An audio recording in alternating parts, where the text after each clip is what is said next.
Hey guys, Carl Valentine with Sigma CrossFit. I want to talk to you guys about hand care and about using a pull-up bar. We find that during the open period of the year where we're tending to grab onto things more often, grip pull-up bars more often, or maybe we're on the venture of getting our first pull-up or muscle-up or toes-to bar, whatever it might be, that hand care tends to be the thing that we're needing to get more of.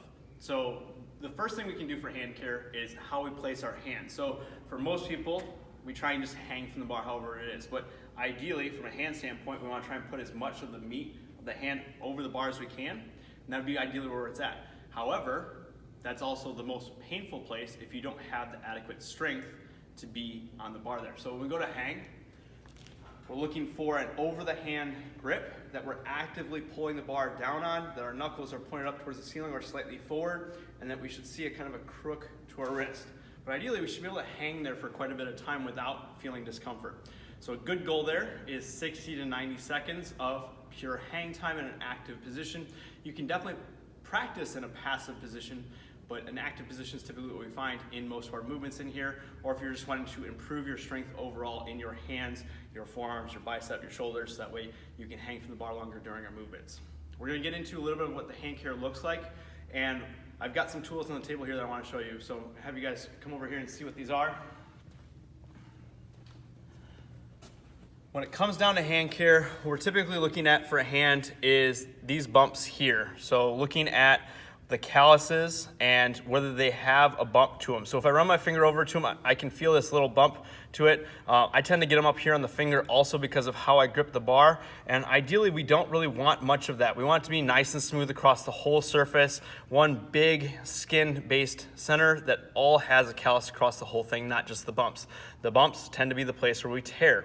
So some of the tools we use to remove those, from left to right, the more aggressive tool would be like a callus cutter. It's used to remove calluses off of the feet, but can also be used for our hands. We have a callus shaver. It's a lot like a cheese grater in the sense that like when you push it across, it's gonna remove a little bit of skin at a time.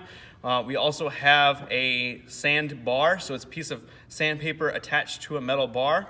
And then finally, we have a pumice stone. One side's more aggressive than the other. Ideally, this is used when wet, because it will just take off the appropriate amount of skin. It takes off the least amount, so it'll make it nice and smooth, but it won't take off the aggressive bumps. You typically have to start from left to right, and I'll show you guys what that looks like here in a second. After you're done removing some of the skin from our hands, we're gonna use some of these ointments to help give ourselves moisture back into the hand. So my favorite right now is working hands. I put a little bit on it every single night before I go to bed to allow my hands to soften up, but not get so soft that now they're going to start either slipping on the bar or they start to tear again. There should be like a perfect blend of still tough but soft, so it's pliable. I also like the No Crack Lemon. It's a lot more aggressive. It'll definitely make your hands a lot softer. And then if you happen to ever tear, Doc Spartan Combat Ready Ointment is my go-to to help repair that tissue while keeping it soft. I'll take a latex glove, cut the fingertips off, put it on so that way I can have it on without getting the ointment everywhere. So to show you what it looks like to actually remove some of the skin off of your hand, and have you guys see with the callus cutter, I open my hand to as full as I can. I find that bump, and what I'm gonna do is I'm just gonna pull gently down across the hand, and it removes just a little bit of skin off of the hand. So that way it gives me a nice smooth spot. You can see where it's been cut off if you can see the change in the skin. Once I'm done with removing that, I'll typically go down to one of the lesser tools to help remove the other parts. I also like the grater to go over where the fingers are so it doesn't remove too much skin. I found that I cut myself up here with the cutter and it just takes too much, so I'll just kind of run it across the finger there to remove whatever it is that's there.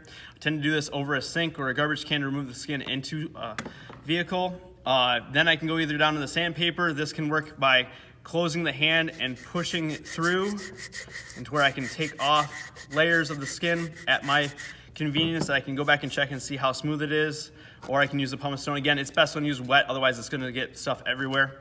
And then when I'm done, what I do is I like to just take a little bit of the cream, place it on my hand, and then I will rub it around, especially in the spots that I just cut off, and get it all over the hand to make sure I have a nice, soft hand, but still strong enough to handle doing pull-ups on the bar.